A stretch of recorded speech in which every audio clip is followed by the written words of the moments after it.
And now a reading from Acts. Now in Joppa there was a disciple whose name was Tabitha, which in Greek is Dorcas. She was devoted to good works and acts of charity. At that time she became ill and died. When they had washed her, they laid her in a room upstairs. Since Lydia was near Joppa, the disciples who heard that Peter was there sent 2 men to him with the request, "Please come to us without delay." So Peter got up and went with them. And when he arrived, they took him to the room upstairs.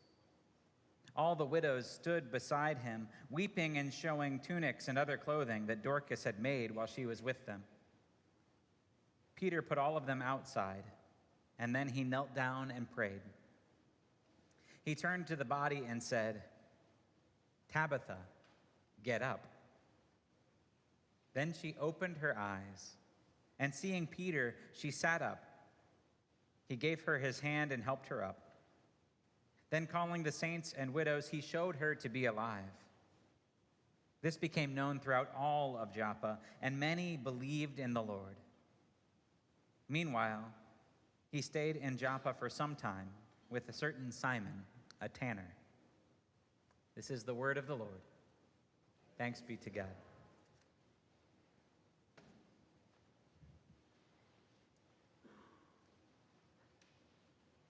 I have a theory that Jesus must have been a really awkward teenager.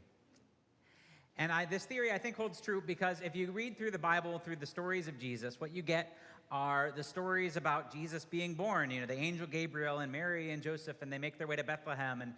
And we hear a little bit about Jesus when he's, maybe a couple of years old. They had the whole thing where they fled to Egypt and they had to run.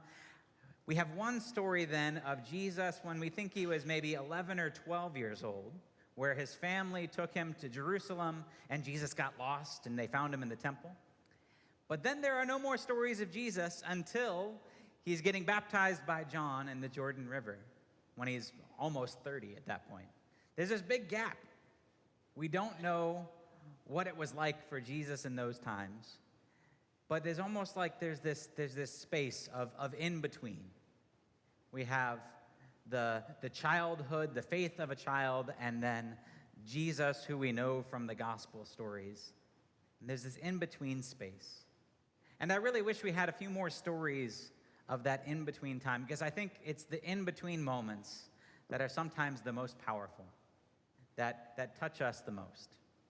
And while we don't have stories of Jesus in those in-between moments, we do have a few stories of Jesus' disciples. And Jesus' disciples, they're called by Jesus after he was baptized, and for the longest time, they don't usually get what's going on. Jesus will have a parable or a story or some kind of sermon he's telling, and most of the time, the disciples don't get it, or they get the wrong idea. Jesus will take a few of them up a mountain and they'll see a miraculous sight, and Peter or one of the disciples will say, "We should just build some huts and stay here forever." And Jesus has to tell them, "No, that's not what this is about." The disciples kind of are Jesus' bumbling sidekicks. They don't always get things right. But every once in a while, you get some of those in-between moments. Some of those in-between moments from the disciples. Jesus walks on water on the Sea of Galilee. And you have Peter who steps out onto the water, and he makes it a couple of steps, but then falls. There's these glimmers of amazing things that happen, but we can still tell that these disciples aren't quite there yet. They're in between. And I think sometimes we think about our own lives in those same kind of stages. We all have our childhood. We grow up and we have kind of this maybe innate sense of faith, something that we just hold on to. We believe, but we don't have a whole lot more than that. We go through our childhood, and then we enter this kind of in-between phase. We talk about that in our teenage years. It's often you're in between childhood and adulthood. And it's kind of awkward. Some things are working really well, some things aren't. We go back and forth. There's this in-between phase. And then Of course, you become an adult and you have your whole life figured out and everything works perfectly, right? Well, the not so secret is you get into that in-between phase as a teenager and you start learning more and more, but there's no point where we get it all figured out. All of us are constantly in some kind of in-between space between who we have been and who we are becoming to be. We're constantly in this in-between space between trusting and believing in God and being held back and being uncertain about who God is and where we fit in that story at all. All of us, I think, live in those in-between spaces. In today's story, we hear about Peter, who throughout the stories of Jesus didn't always get things right. In fact, he was sometimes the most wrong of any disciple. Peter was the one that Jesus had to turn to one day and say, "Get behind me, Satan." Peter was the one who, when Jesus was dying on the cross, pretended he didn't even know him 3 times. But all of a sudden, we have Peter here doing a miraculous thing. Perhaps the biggest miracle you can see in the Bible, raising this woman Tabitha from the dead. Now, Peter definitely lived in those in-between spaces. He never had it all figured out. And the amazing thing about this story is God is going to work right in Peter, right in these apostles, right in these people who aren't sure what God's story means yet. God goes to work in and with and through people who are stuck in between, who don't have it all figured out. Last night, I was here along with Pastor Heidi and our confirmands and their families to do something we do every year with our confirmands. We have them present their confirmation presentations.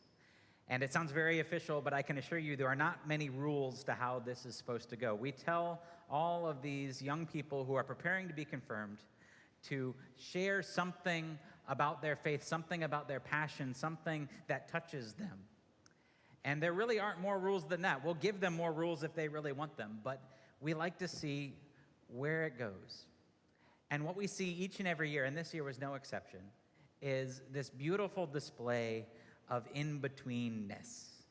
This beautiful display of these young people wrestling with their faith, pulling up questions and doubts and uncertainty, and also beautiful moments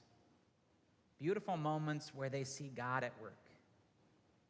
That is what it means to be in between, to not be sure, to not know if you really believe all of this stuff that we talk about here in church, but to see God nonetheless. That's what we got to see last night in between some of these beautiful moments, some of these young people sharing the stories of growing up and being baptized and asking questions and sharing beautiful music. All of these things coming together is a symbol that God is at work right here. God is at work through all of us who are stuck in between, who don't have it figured out yet. That's what God does in this story through Peter. God does amazing and impossible things through people like us. Last night, I got to see God at work. Not because all of you confirmation students have it all figured out, not because you know exactly who you are and exactly who God is, but because God is at work in you. And because God is at work in this place, in God's church, right here and right now. Amen.